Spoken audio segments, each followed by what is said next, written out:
Hello, everybody. Well, it's been proven our Congress has been insider trading, was insider trading on the pandemic news before most of us even knew or were taking the pandemic seriously. They were taking that information straight to the bank, and now we actually have the evidence, the proof, because, it takes it a few years to really out these criminals. So I'm going to get into that. I'm going to get into a new clip from our old favorite John Bolton, revealing that he comes very close to saying that we're arming rebels. I'm sure they're moderate rebels in Iran now. We're arming people in Iran. I'm going to show you a clip about that. I'm going to show you a clip of a brief clip of my interview with Scott Ritter, former UN weapons inspector that I did this week. Also, Extinction Rebellion and other groups have been doing the beautiful pushback, the beautiful activism, the beautiful fucking up the ruling class. I'm going to go down a list of just all the businesses that were fucked with in one way or another. And I'm sorry to use that F word so many times in a row, but it is a beautiful word. You got to admit, still to this day. I mean, how many days have we been into it? I mean, how many years have we been into fuck? And still really, it can't be beat. It has a monopoly on best curse words, I think.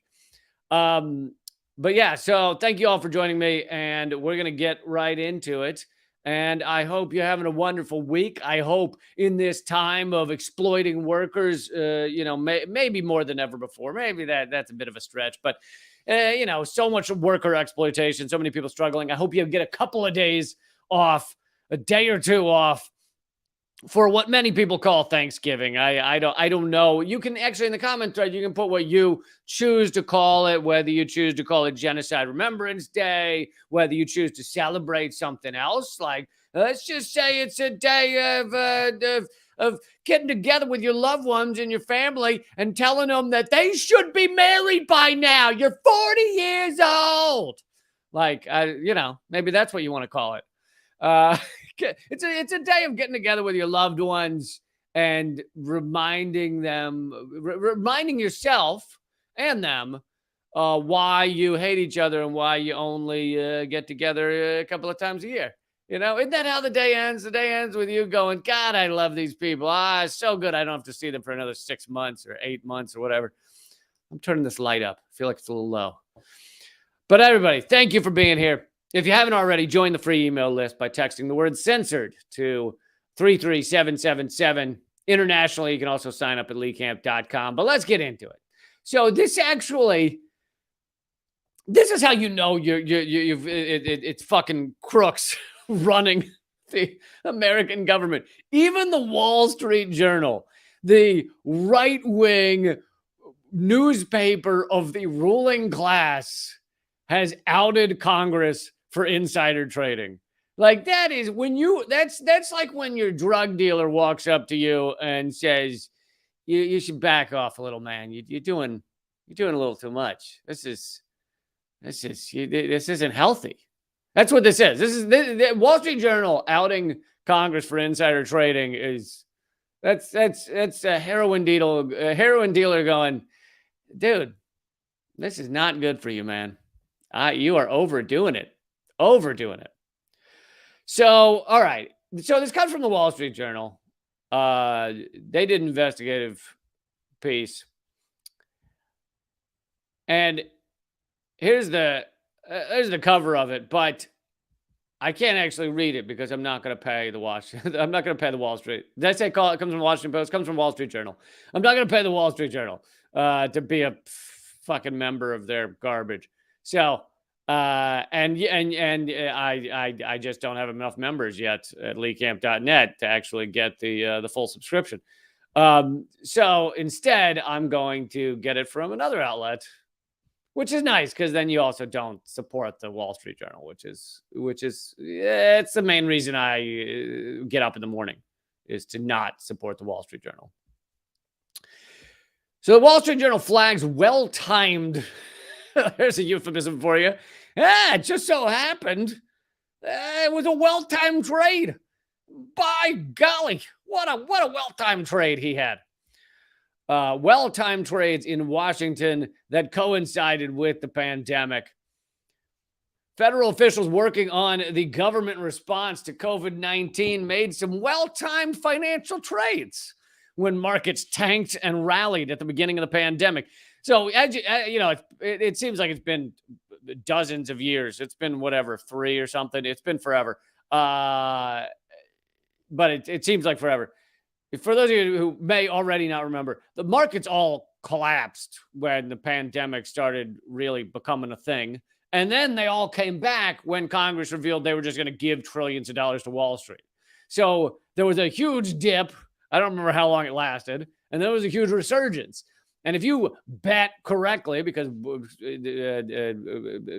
stock trading on Wall Street is gambling, if you bet correctly, you could make a lot of money from that shit. Federal officials had well-timed financial trades. In fact, March 2020 was the most active for trading by officials across the federal government, including the Department of Health and Human Services. While some officials even started trading in January of 2020 when the U.S. public was largely unaware of the threat posed by the coronavirus. Dude, largely unaware. There were like 3 articles in January being like, this might be a thing. Not large, almost entirely unaware that we'd go through 3 years of this bullshit. Then Transportation Secretary. So this is when Trump was still president. Then Transportation Secretary Elaine Chao scooped up more than $600,000 in 2 stock funds while her agency was involved in the pandemic response. And her husband, Republican Senator Mitch McConnell. Now, this is perhaps the most shocking thing out of this entire article. Mitch McConnell has a wife? Someone lives regularly with Mitch McConnell? Like, is that, and I get, some of you may follow all this stuff and you're really into it and you're like, I've known that for years. I'm sorry. I assumed that guy lived in some sort of one of those holes, like a knot in a walnut tree or something, a fucking oak tree. Like, I thought he just crawled in, like squirrels. I thought he crawled in one of those holes and sat in there munching on nuts. The idea of someone thinking they're going to spend like a regular amount of time, even if they're one of these couples that never see each other. I can't, even if she sees him 15 minutes a week. How does she get through that? How is that a thing? Anyway. While her husband, Mitch McConnell, led negotiations for a market-enhancing stimulus bill. Similarly, a deputy to top health official Anthony Fauci, Hugh Auchincloss, sold off thousands of dollars in stock funds after learning about pandemic risks in January. Treasury's Jeff Gottman also bought Boeing shares while being involved in administering the stimulus package for Boeing. Dude, these people are actually horrible criminals because they're not even hiding it well. Like, you go and you're buying Boeing while you're writing the stimulus package for Boeing. Jesus Christ. Like, there's a way to do this so that we wouldn't find out. There's like you do some secondary market. Like you're working on the stimulus for Boeing and you buy stocks of the people that make the seats for Boeing, or something like that. Like something that's whatever the dumb little news stores are in the airports. You buy stock in those or some shit. You don't buy the stock in the the actual plane maker that you're sending billions of dollars to. And he also invested in GE before the company secured lucrative contracts to supply ventilators. Dude, that guy was all over the place.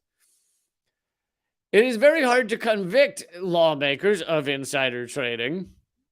And so I think part of the reason what you come to me, folks, is not for a story like this that might be somewhat in the mainstream. I mean, this was covered in Wall Street Journal. I think CNN did something on it. They probably did something small on it. They're not going to spend a lot of time telling you all your lawmakers are crooks. So I think you come to me for like, well, is there a deeper story here? And there's a lot of various deeper angles. I'm going to try and get into some of them that you will not get from your mainstream media. You will not get from many of the people that are even talking about this story. But one of them would be, so the line here, it's very hard to convict lawmakers of insider trading. Now, that sentence is something you might hear on CNN in the rare instance they cover something like this. But here's what you won't hear. Why is it hard to convict lawmakers of insider trading? Because rich white men wrote the laws of this country. That's when you're celebrating the Thanksgiving this week. Look in to who wrote all these laws and who founded the United States. These laws have been written and then upheld and then altered as they see fit to largely benefit the ruling class. So do you think the ruling class, even in the instance they make insider trading illegal, do they make it heavily illegal? A lot of people getting locked up? No, just Martha Stewart. That is it. She is the only one to be locked up for insider trading, because the people who have the insider knowledge, by the way, it goes on all the time, insider trading. It's endless. But the people who have that knowledge are, what do you think? They're generally in the ruling class. They're generally either very rich or they're connected to someone in Congress, someone at the tops of these corporations. And if you're connected to someone at the top of these corporations, do you think you're just like a guy, like you're managing at an Applebee's? Fucking no. If you know the guy at Boeing who's telling you that he's about to get the aid package for billions of dollars, you probably are not, assistant manager at a Best Buy. You're already in the ruling class. These laws are written to benefit them. And then in the rare case that they were going to get caught for something like this, the courts generally let them off easy. Because you don't want to make the ruling class, you don't want to punish the ruling class. You don't want to make them scared. You want them to keep being able to use everyone else as slaves without worrying much about it. To continue, it's very hard to convict lawmakers of insider trading, as agency ethics officials rarely have a full picture of what employees are working on or the information that they're privy to. Many of the rules center on the types of stock officials can trade, not when they can trade, and there are no restrictions on diversified mutual funds or funds managed by external accounts. Another hurdle is proving the material part of material non-public information, as well as events that happen on the macro scale, like the pandemic, or affect entire industries. I mean, this is like a small bit of the insider trading that went on with this pandemic. There were so many people with insider knowledge, either when a company was going to get a bailout, or that trillions were going to be dumped into Wall Street, or that what are they called? Fucking, God damn it. Landlords were going to, be given money, or that a bunch of businesses were going to go out. So you could short businesses. You could bet on them failing because people knew lockdowns were coming before anyone else knew. There's just so many ways that insider trading went on through all of this. And you haven't seen a single prosecution over any of it. Members of Congress have a lot of privileged and classified information that could move stock prices, as well as financial incentives from companies that routinely lobby Congress. By the way, the term lobby means bribe, all right, essentially. And secondly, when you're lobbying Congress a lot, what does that make you with Congress people? Generally makes you friends, colleagues with Congress people. There are 23, these are old numbers, probably higher than this now, 23 lobbyists for every congressperson in Washington. Although during the pandemic, they found out they could lobby over Zoom. They could bribe your Congress people over Zoom. And so many of them moved out of D.C. D.C. is a shell of what it was. But anyway, so they lobby, so they become friends with these Congress people. So then the knowledge goes back and forth, right? The companies give the Congress people knowledge. The Congress people give the companies knowledge. It goes back and forth. And of course, they use this information to buy, sell, and trade stocks and enrich themselves even more. Yet another reason that most people in Congress are very, very rich. There are multiple reasons for that. Some of it has to do with the fact that if you have tons of money, you are generally going to win your election. So by that alone, you end up with a lot of rich people in Congress. And the fact that I like to say that I haven't heard anyone else ever really talk about is the person who spends the most wins something like 90% of the time in the House and 80% of the time in the Senate. But what no one seems to mention is the two people who spend the most win 100% of the time, meaning there is no room for a third party because the third party will never be spending the most or the second most. So the two people who spend the most in election win federally 100% of the time. Anyway, thought I'd throw that little extra fact in there. Those decisions could also play a role in how much a given stock is worth, and Congress sought to counteract that in 2012 by passing a bill known as the Stock Act.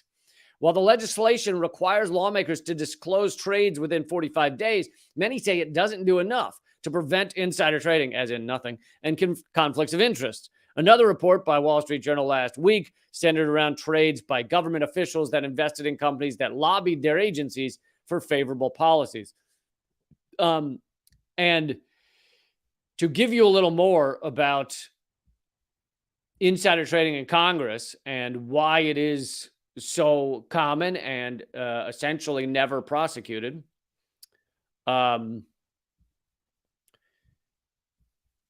they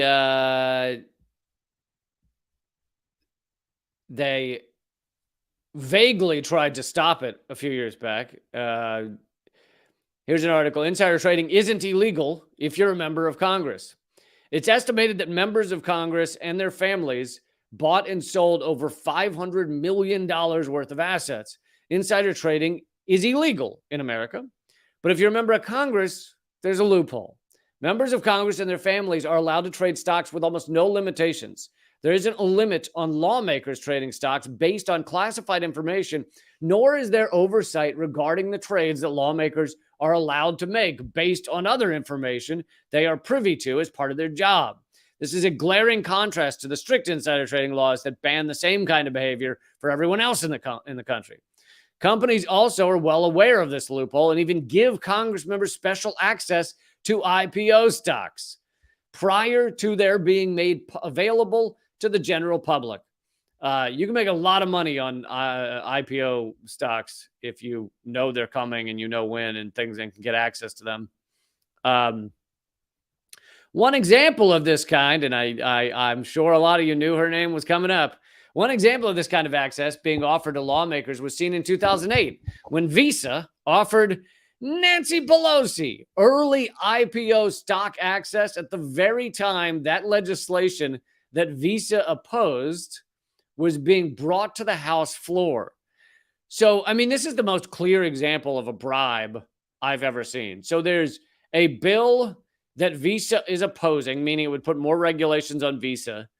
And Visa gives an IPO info or access or whatever, access to Nancy Pelosi early. In 2 days, Nancy Pelosi and her husband made over $100,000 in Visa stock alone. And the legislation, which remember, she was Speaker of the House then, so she decides which legislation comes to the House floor. The legislation in question was never allowed on the House floor for a vote. I don't know if I've ever seen a more clear bribe in Congress than that right there. Like, normally it's a little more secretive than that. So they then go on to talk about that 2012 Stock Act, which was supposed to close this loophole, but they say that the Stock Act has effectively been gutted in ensuing years following the adoption. So basically, Congress passed the Stock Act to end insider trading, and then they passed things later to gut that rule so that they could have insider trading. So here's another part of this, and you guys have heard me talk about some of this before if you watch my stuff a lot, but that you will never get from any mainstream media at all, for good reason. It is a dirty, dirty secret of the American system and of the system in many countries, but especially the American system. And it cannot be talked about because the whole thing unravels if it is. The stock market in our current system is the dictionary definition of a Ponzi scheme. And there's a great book about it by Ton Lu called The Ponzi Factor. But when I interviewed Ton Lu and the book had just come out, and he did a great job and he knows his stuff and he used to be involved. He used to be involved in banking. And so he's coming from an insider perspective. But he was, you could use the term naive or just like uninformed about how these systems work. I knew that he and his book would be completely suppressed and covered up and never talked about. He, I think, thought that when he revealed it with his book, that it would get a lot of coverage. And instead, not only was it never mentioned in mainstream media, they wouldn't cover it at all, but he was banned from like editing on Wikipedia. He was banned from Quora, that site where you can ask questions, because it's telling everybody that the American financial system is a house of cards. And if you tell people that and it's true, then that the house of cards starts to unravel real quick.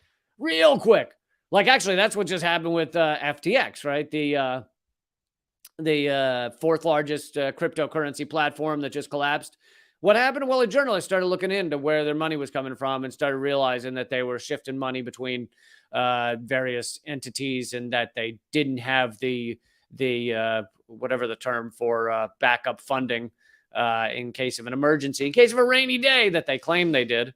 And when that journalism came out, that's one of the things that started them to unraveling and collapsing.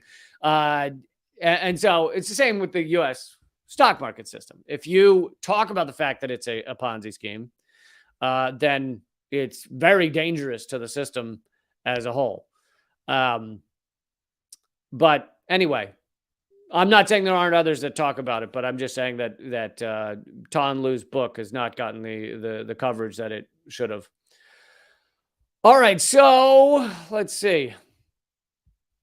We're going to move on to the next topic now. Please hit the thumbs up, do all that stuff. My videos have been growing. Thank you all for joining in. I occasionally, YouTube will actually let people know when things are, when my stuff's airing. For the most part, I'm suppressed like that, but it's getting a little better. And, maybe that's because, I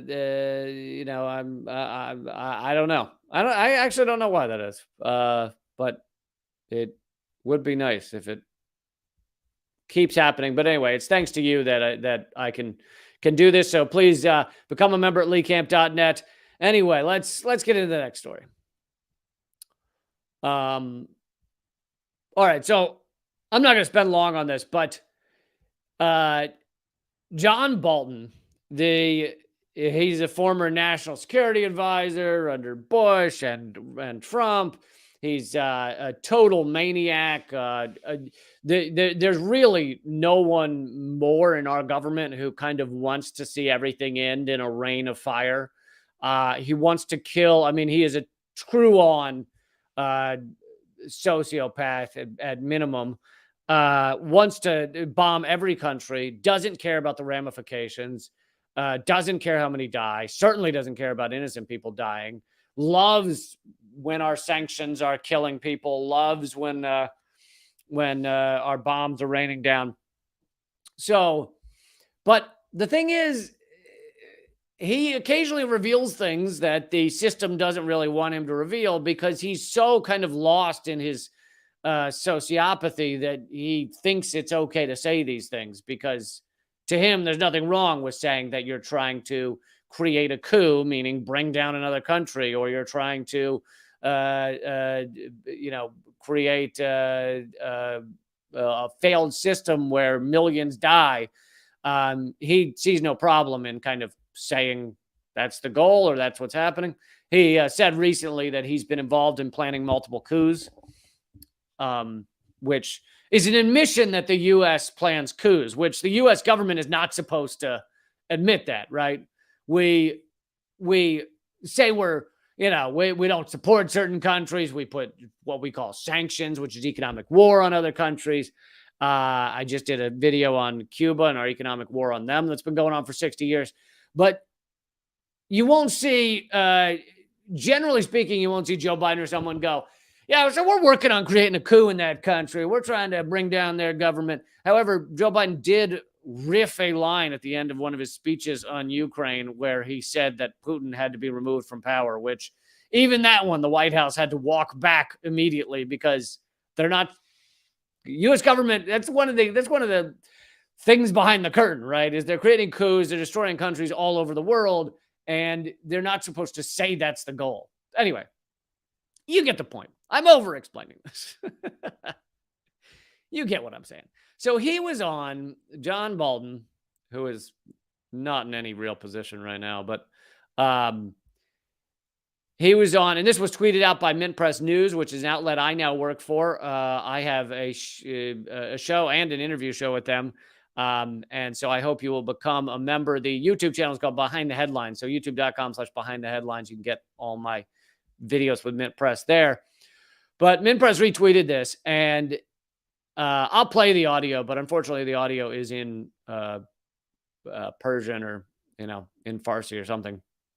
But they're dubbing over Bolton. But they do have it has captions, so you can read the captions. اپوزیسیون ایران حالا داره مسلح میشه با اسلحه هایی که از پایگاه های بسیج گرفته، با اسلحه هایی که از نقاط کردستان عراق داره وارد ایران میشه.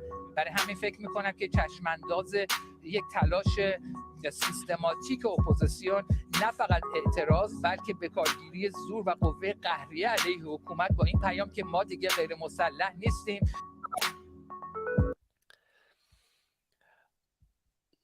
Okay, so what he's admitting to there is exactly what we did in, he didn't say the U.S. is doing it, but if it's coming from Iraq, going into Iran, and Iraq is still largely a puppet state for us. I mean, yeah, they've stood up for themselves a little bit, but they're essentially still a vassal state to the U.S. and the West. Which is the whole reason we went in there and destroyed them and killed 1 million people, because they dropped the petrodollar, and we were not okay with that. So most of the times that we full on invade, like actually bomb invade, it's because someone stopped using the petrodollar or threatened to stop using the petrodollar. But so what Bolton's saying is arms are coming from Iraq into Iran, arming rebels that want to bring down the Iranian government. Now, here's the thing. If there was a country where rebels are getting armed and fighting against an awful government or whatever, you could analyze that and say, oh, I support that. The government's awful, whatever. But when the U.S. is involved, we never do anything designed to help people. The U.S. empire only does things for our own power and wealth. And we've wanted to destroy Iran for years. Because Iran is one of the largest and most powerful countries that's a major oil producer that is not on the petrodollar, that is outside of our central banking tentacles. And they and Venezuela, Venezuela is also a major oil producer, or they have huge amounts of oil. And so that's why we want to end both of these countries. And what Bolton's talking about doing there is exactly what was done in Syria. Now, you don't have to love Assad in Syria to understand that the U.S. has completely destroyed that country. Helped make sure that country is just decimated, largely, perhaps even more, and actually I'd say almost definitely even more with our sanctions, our economic war. And this is my upcoming video on Most Censored News is about this. we've killed and harmed way more people in Syria with our economic war than with our bombs. We have made it so that 90% of Syrians are below the poverty level. Many of them don't know where their food is going to come from in the next week. Many of them don't have clean water. Many of them don't have fuel. They're lucky if they have a few hours of electricity a day. And a lot of this, perhaps most of it, is due to the fact that the U.S. has made it impossible for Syria to rebuild, and we helped destroy them. We armed what we called moderate rebels, which included fucking Al-Qaeda affiliates. Like, we were arming and funding Al-Qaeda to go fight in Syria. It's just one of the many things we did. But so now we're trying to do the same thing in Iran, is what John Bolton's admitting there. And I don't think they're supposed to say it out loud, but he did. And if you're in Iran or you're Iranian and you have issues with the government there, I am totally fine with that. I'm not saying everything the Iranian government does is great or wonderful. But the U.S. government has no leg to stand on to be arming anyone and to be trying to create failed states. We are a wrecking ball that has killed millions, literally millions. I'm not exaggerating. I keep repeating this number because it is so important. The estimates are, and I think they're rather low estimates, that we've killed 6 million people in the war on terror.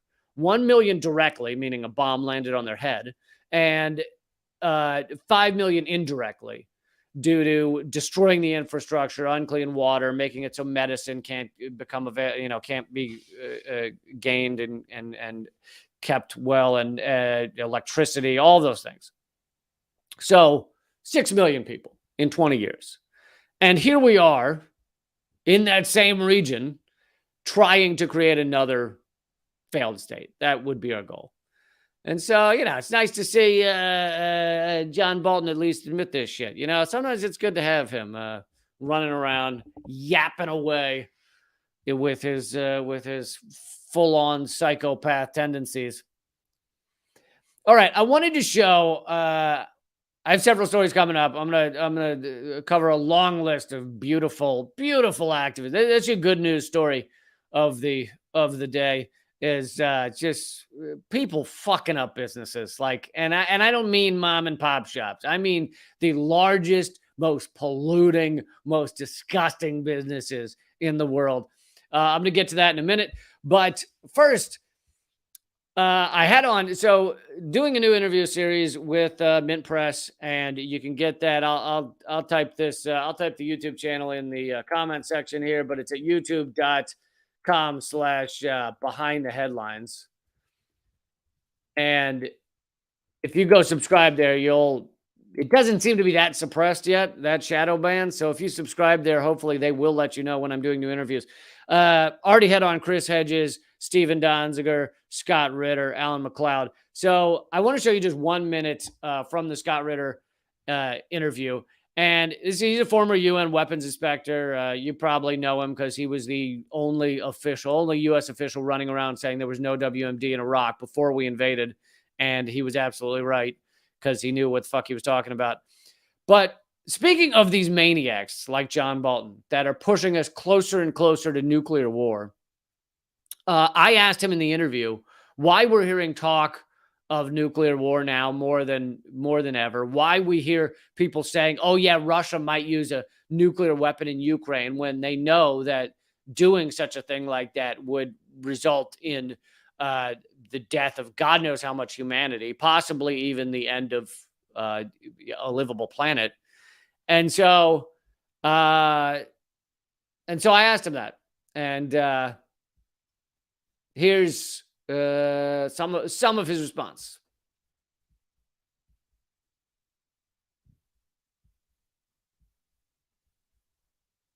Began the process of eliminating nuclear weapons. Man, there was a time when we did that because we knew what nuclear war meant.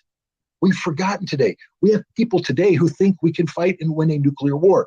We have Americans who suddenly believe that it's okay to talk about turning other parts of the world into a parking lot because nobody can do it to us. Let me tell you right now, Russia can and Russia will. It's a guaranteed outcome. If you use a nuclear weapon against Russia, the world ends. And yet in 2020, we did a command post exercise where Mark Espers, then the Secretary of Defense, practiced launching a low-yield nuclear warhead off of a submarine to do what? Hit Russian troops threatening the Baltics. That was the scenario. And the Russians are going, wait a minute, you're actually practicing to use a nuclear weapon. Now, why is this important? All right, I'm gonna stop it there because he gets into a long explanation, and I don't want to just play 5 minutes of a video for you. I think that'd be weird. But you can get that whole interview at youtube.com/behind the headlines. You have to click the live tab because it was a live stream. So if you go to youtube.com/behind the headlines and it's not the first thing there, I will put the link here in the description in the comments. But if it's not the first thing you see, then click the live tab. But I hope you go there. I hope you'll subscribe because that channel seems to be a little less suppressed, seems to be a little less shadow banned, and hopefully we can keep growing and actually build something that is not just completely destroyed like Redacted Tonight. But many of you know that I do understand that they already deleted my biggest YouTube channel, so couldn't they delete another one? Yes, which is why I have leecamp.net. You see the writing on the screen there. That goes to my locals page, and that's the only way I support this show and support everything I'm doing. So leecamp.net, become a member. You can become a member for free. You don't get everything. You won't get the Q&As on Friday and stuff like that, but you do get a lot of stuff, or you can become a member at the lowest level, which is $1.25 a week. I'd love for you to sign up at $1 million a week. That sounds great to me. Something tells me that's not happening. For some reason, I don't have a lot of billionaires signing up. But thank you, Steven. But I would like to say I still yell so nice. I still yell nice. Thank you, Joe, also talking about Occupy. My video's back during Occupy. Yes. I honestly, still to this day, one of my proudest things that I like to tell people is I was at the first night of Occupy Wall Street. And people who say Occupy Wall Street failed don't understand what the fuck they're talking about. It changed the conversation in this country completely. And I'm proud to say I was at night one in New York City. But anyway, moving on. Let's get to another story here. Oh, and next week, who are the guests for next week on the interview show? Greg Palast and Ann Garrison. Ann Garrison talking about, she's an expert on Ethiopia, Eritrea, and how the U.S. has tried to facilitate a civil war there, and tried to really destroy those countries as well in many ways. And we'll get into that. So that'll be next week. But all right, I'm going to complete this live stream at rumble.com/LeeCamp. I'm going to get into all those awesome activism events. Also, this is a hell of a story. The French ambassador has revealed what the U.S. is actually asking for at the UN. I'll get to that story in a minute too. I love it. Every once in a while, you get one of these officials who just can't take it anymore, and they're just like, you know what? And they fucking say everything that you and I have been saying for years, except you can tell it's because they had a falling down moment. They had a moment where they were just like, fuck it all. A Jerry Maguire where they got the goldfish in the bag, and they're like, who's coming with me? And every once in a while, one of these officials has those moments, and you get to be like, yes, that's it. And I love that. I love when the officials finally just reveal they can't stop it anymore. They can't stop from speaking out anymore, and it's beautiful. It means their career's over. I will tell you that. It means their career's over. But still, or that career, they could have a new career of doing cool shit. But all right, I just put the Rumble link in the comment thread. So join me there. If you're watching at Rumble right now, it will all continue exactly as is. All right, so let's get to this, all these wonderful Extinction Rebellion. It wasn't just Extinction Rebellion, by the way. It was a bunch of groups that did these actions all over the place, and I love it. Because these are, I've said this before, these are